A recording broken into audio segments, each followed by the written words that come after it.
bana tekel karat yo kartumen walle changa won jok ka payre ron ba do re dangra wuje jendang ro wuje bakel mal ke liu jawo ke yagwa ni kundi alin chin yen dial tin yang ne miti je to de kel karodan jang aja ka war yin kuma yiga dol ya la meeting maton ma cha ngoro ken wana mo ne yiga nyurtin atar beniken ya wasken ke katra jeni gwan tin la wa ma ka kwang tin ku ti ka lar madong be ro ne ma ka na kwang ken ka juba a nyoro ken gar ne te konte wana we ka china ne te konte wana we ka south africa ki ka fil la da die ne da ne gur ko ne no de beler ka ko na ken katal pon ni te konte kwana le no na ka hen wo bia batul ya bu permudu ka ka long konu tama mai ro de lur ko gar ma char te tere dan ma bane jien bane jone ne leptal pon ni ti ne ko ti ka ti jin te ka mo gur ko te ki gar ka li ti na jone ne gwa ka kon ma bane wo ramin bi wul wala re bi jone ne jin leptal pon ni ko nga kina biet cha wo gwa kir ko jin dine jin ko ryo jin kuor jin president atama kon bane jien ye wujo doktor talmat leptal pon ni ti na ki kir na jone no roi mo chal ngatin ma do de rode dir ye gura madon chet ke nur wew ni te kel ko konti ta gur gar kel mo nur wew a jo wure de wa kiro de tar wur ga kir wure ko re jin kon pe ko ne juni ene ne bus leptal poni tina ke tal mat kir wene ne ai kede to tayib ani ya ne ne change da ne yene ne der je nang bulu tama kon ti kon rame biya ngai no ne kon kun ma ka nan go gar ji jube kar mi char tier duntin kar nya go nyang tier duntin biya tap wuru mono min cha ja ka kone nur wew ni min jeg nur wew kun ko bi roi bina jona ne jeg rew ma cha kiera ma tel ko ala mu ne ka kono e jenu ko ature rew ma cha ko ala ngar ngara ken ke lip kien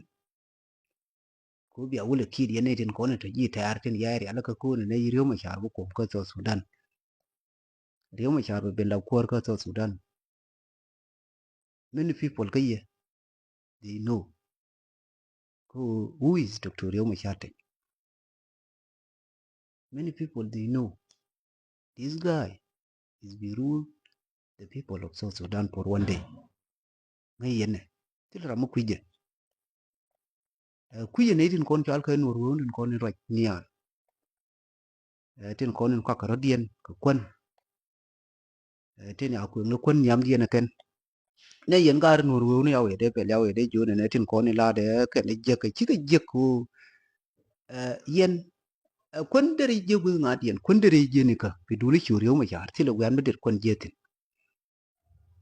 ajen won ne churiyo ma jar ajen kwen dun amini yen ba ngai yen te ne di nyin wan ka yete la roj te la ju na ne wallahi chu riyo ma char du ne jen jaw kon de je ka juba dar ka je ka ne ge ne nyam riyo ma char dar ka je kan ko re wuri jin yu la ga ka nga ku chu du jen kon ne nan cham ka ne je ba ka uji ku ya kon je ka wuri ma ya la sel fikir ma ya dit ne de to ne ya de le roj ku de la ne chut kin ngai ko ne di al te roj ka tung ne ti na de lu ka nga ni te kon te la lar ka je kan amin ko ne di al intera ngai ko ne no chu riyo ma char jen kon ka jino sudan nya gu nya we me na we do ma de kan chi de te ke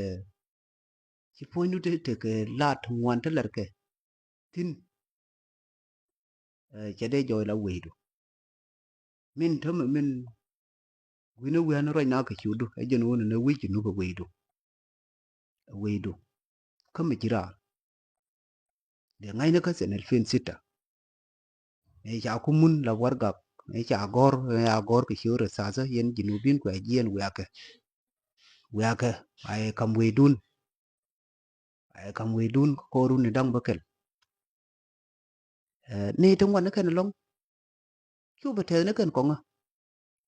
ne te ke kel ma te kon te la leng ke wa chi ban yet ke ban yet ke jin yu nien yu pal ni no wan jien du wa ni tin kong tin ko nen tin de la ra ken no ne jinu ba je lui sudan ti le jinu bin de vite gola wo do la ke yo nyo ke no ne kon min lo ko jenen we ye dundu che dung ran ka ne dia den ko ne tin ngar ke chudu ke ne dia den ko ne ro ke chudu du ne jin tin mi chal ke so sudan de te ke me ale independent without Dr. Machar. I think independent bita so Sudan chede to ku ne te ke ramaran me chal ke the coming president of the Republic of South Sudan, Your Excellency Dr. Rio Machate Ndurungun, Chairman and Commander in Chief of SPLM Mayo. Ajar wai nandi lariye yen gare dolun na dol madong chaw kir ye de men no ne de jien de na ju ne de Rio Machar ju ne atal ma de le ni je ne kir ngai Rio Machar tin kon dia la to la reto ngai ke no ne ken dia ku ke khai ni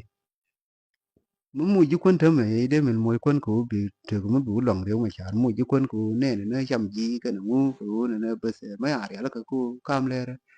jor ne tam bes chu Rio Machar pin ni je dama ne min gwa na ni de la ni jinu ka lakin sina dier ku ne daman dier na ku be bari alaka na ba nyo drop ko amade te kana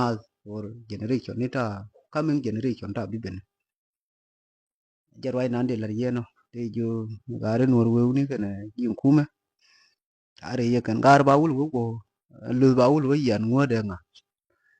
i kiro de tari na jo garo gura cái dân đuổi vui nó là dân này theo cái loang mà phải chiến và vô dân này lập telephone đi thì nó cái tal mặt eh wallahi ur moti do wallahi dân là theo cái mà chắc cái lan mai ran news wallahi mai ran news là udu phải ra o cái quên là ngắm được phải nó udu rồi chắc cái luôn đi giờ rồi ra đi là riêng chukro các kiểu nó cái đuổi rồi rồi